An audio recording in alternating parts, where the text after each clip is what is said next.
सुबह से इंतज़ार कर रहा था आदरणीय लोकसभा स्पीकर साहब से मिलने के लिए।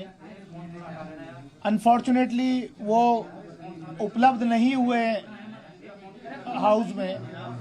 मैं पार्लियामेंट से अभी उनके ऑफिस में अपना खत रिसीव करा करके आ रहा हूं और मुझे उम्मीद ही नहीं, पूरा यकीन है कि आदरणीय लोकसभा स्पीकर कल की घटना का संज्ञान लेते हुए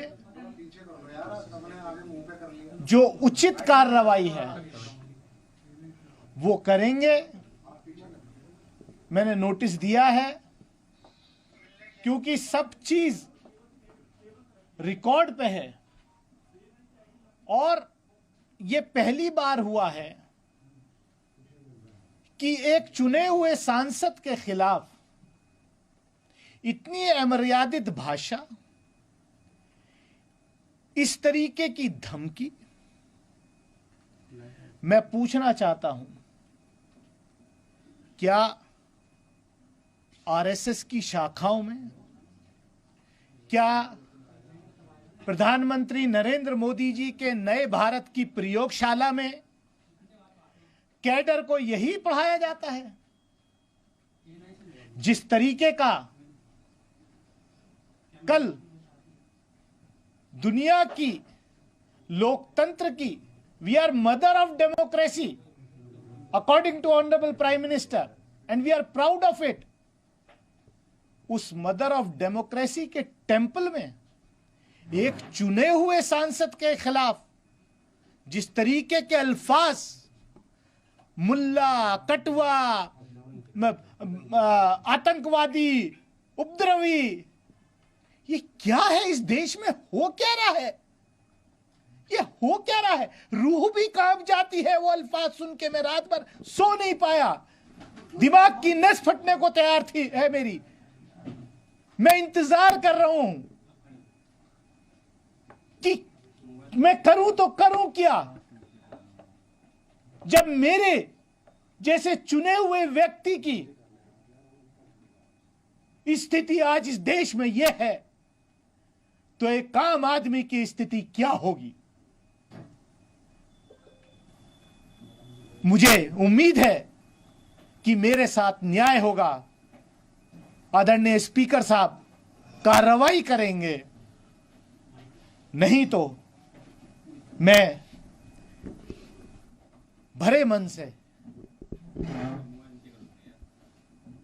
इस सदन को भी छोड़ने पर विचार कर रहा हूं, क्योंकि यह एक सभ्य समाज में बर्दाश्त नहीं किया जा सकता। क्या है? क्या हम इसलिए चुन के आते हैं? क्या देश को आजादी इसलिए दिलाई गई थी?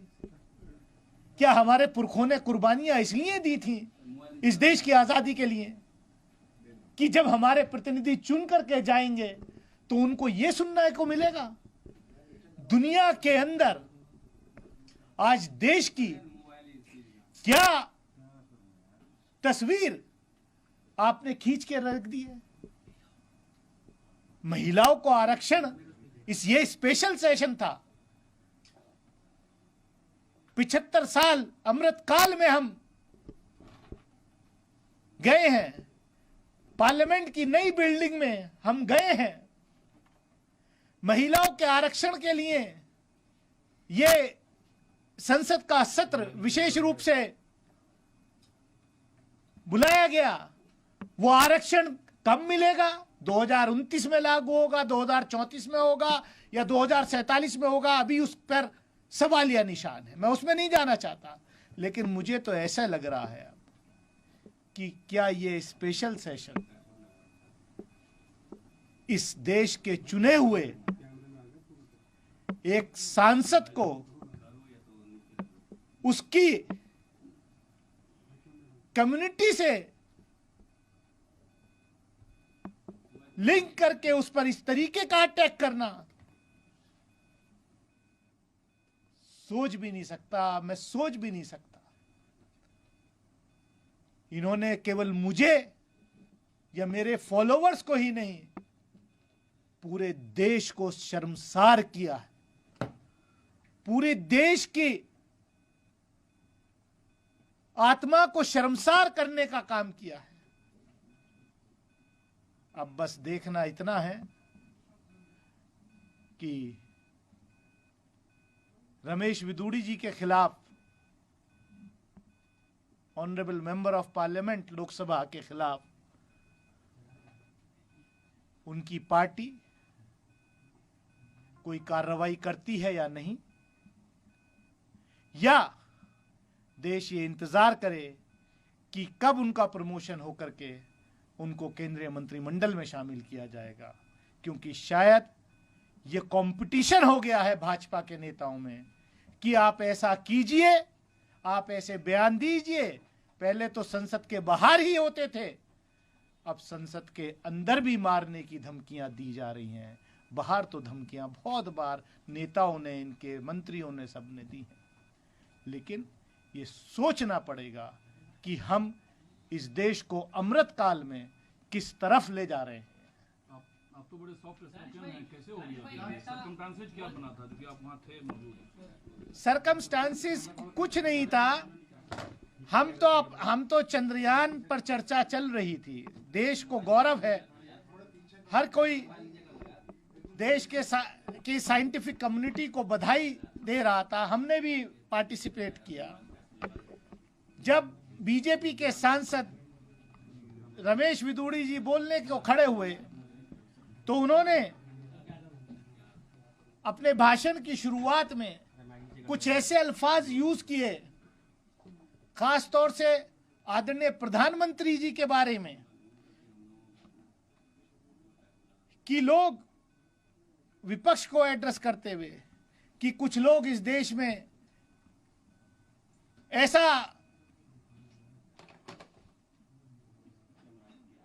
सोचते हैं कि प्रधानमंत्री जी को डैश डैश डैश मौत मारा जाएगा। मतलब मैं वो अल्फाज यूज नहीं कर सकता कि ये हमारे देश के आदरणीय प्रधानमंत्री को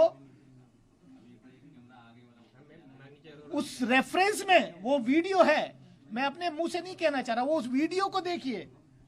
मैंने जो ऑब्जेक्ट किया, मैंने क्या कि आप देश के चुने हुए प्रधानमंत्री जी के बारे में को इस रेफरेंस में नहीं एड्रेस कर सकते, ये अनपार्लियामेंट्री शब्द है। उस पे वो रिएक्ट करके जो भाषण है वो सबके सामने है, क्योंकि सब चीज रिकॉर्ड पे है। किन किन नेताओं ने आपको अब तक कॉल किया, खासकर इंडिया अलायंस की तरफ से, क्योंकि यूनिवर्सली लोग इस कंडेम कर रहे हैं स्टेटमेंट का? कौन कंडेम कर रहा है वो वीडियो में भी दिखाई दे रहा है कि नरेंद्र मोदी जी के सरकार के 2 पूर्व कैबिनेट कुलीग्स उनके पीछे बैठे हुए हैं और वो हंस रहे हैं ठहाका मार के।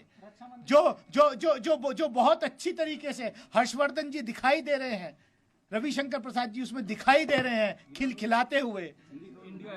नहीं मतलब ये दानिश अली के बारे में जो हो रहा है वो कोई, वहां एक मेंबर ऑफ पार्लियामेंट की हैसियत से हूं मैं, वहां किसी पार्टी के या उसका नहीं, ये सदन की मर्यादा का उल्लंघन है। और बीजेपी के सांसद वरिष्ठ नेता बैठ के पीछे पेट थपथपा रहे हैं कि बहुत अच्छा तुम बोल रहे हो। रक्षा मंत्री ने